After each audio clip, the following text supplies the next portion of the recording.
ಸೀತಾರಾಮರ ಕಲ್ಯಾಣ ಮಹೋತ್ಸವ. ಶಿವಧನಸ್ಸನ್ನು ಮುರಿದ ಶ್ರೀರಾಮನನ್ನು ನೋಡಿ ಜನಕರಾಜನಿಗೆ ಬಹಳ ಆನಂದವಾಯಿತು. ಜನಕನು ಶ್ರೀರಾಮನ ತಂದೆ ತಾಯಿಯರಿಗೆ ಈ ಸಂತೋಷದ ಸುದ್ದಿಯನ್ನು ಹೇಳಿ ಮತ್ತು ಅವರನ್ನು ಮಿಥಿಲೆಗೆ ಬರುವಂತೆ ಆಹ್ವಾನಿಸಿದನು. ದಶರಥ ಮಹಾರಾಜನ ಹರ್ಷಕ್ಕೆ ಮಿತಿಯೇ ಇರಲಿಲ್ಲ. ಅವನು ತನ್ನ ರಾಣಿಯರು, ಮಂತ್ರಿಗಳು ಮತ್ತು ಅನೇಕ ಪರಿವಾರದವರೊಡನೆ ಮಿಥಿಲೆಗೆ ಹೊರಟು ಅವರೆಲ್ಲರ ಸಮ್ಮುಖದಲ್ಲಿ ಪುರುಷ ಸಿಂಹನಾದ ಶ್ರೀರಾಮನನ್ನು ಕಂಡ ಹರಿಣಾಕ್ಷಿ ಸೀತೆಯು ಮನಸೋತು ನಿಂತು ಹರದನವ ಮುರಿದ ಶ್ರೀ ರಘುರಾಮನ ಕೊರಳಿಗೆ ಹಾರವನ್ನು ಹಾಕಿದಳು. ಅದೊಂದು ಬಹಳ ವೈಭವದ ಕಲ್ಯಾಣೋತ್ಸವವಾಗಿತ್ತು, ಸೀತಾರಾಮರ ಕಲ್ಯಾಣೋತ್ಸವ.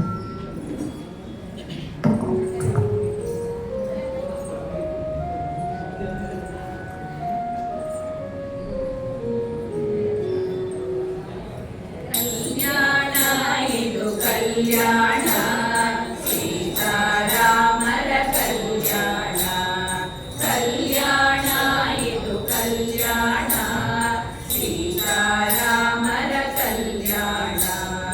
ರಾಜಾ ರಾಮಗೂ ಜಾನಕಿ ದೇವಿಗೂ, ರಾಜಾ ರಾಮಗೂ ಜಾನಕಿ ದೇವಿಗೂ ಕಲ್ಯಾಣ ಇದು ಕಲ್ಯಾಣ ಸೀತಾರಾಮರ ಕಲ್ಯಾಣ.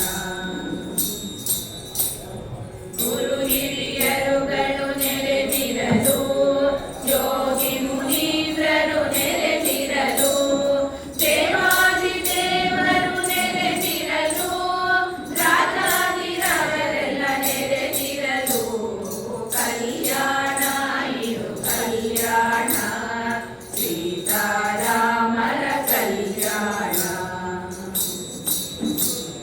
ಸತ್ಯಧನಗಳ ಕಲ್ಯಾಣ, ನಿತ್ಯ ನೂತನ ಕಲ್ಯಾಣ, ಅದ್ಭುತ ವಿಸ್ಮಯ ಕಲ್ಯಾಣ, ಸದ್ಭಾವನೆಗಳು ತುಂಬಿರುವ ಕಲ್ಯಾಣ ಇದು ಕಲ್ಯಾಣ ಸೀತಾರಾಮರ ಕಲ್ಯಾಣ.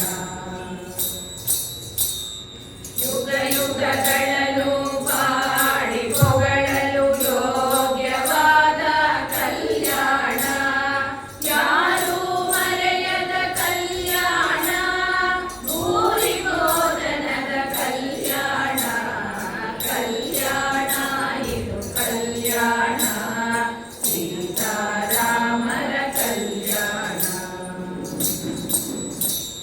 ಸಂಗೀತಮಯವಾದ ಕಲ್ಯಾಣ, ಶೃಂಗಾರಮಯವಾದ ಕಲ್ಯಾಣ, ಗಂಗಾ ಜನಕನ ಕಲ್ಯಾಣ, ಮಂಗಳವೀವ ಕಲ್ಯಾಣ, ಕಲ್ಯಾಣ ಇದು ಕಲ್ಯಾಣ ಸೀತಾರಾಮರ ಕಲ್ಯಾಣ.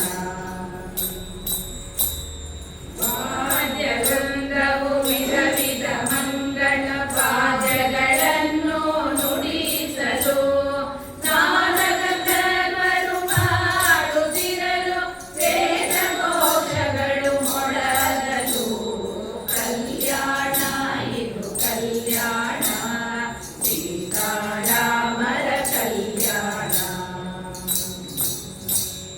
ಕೊಂಬು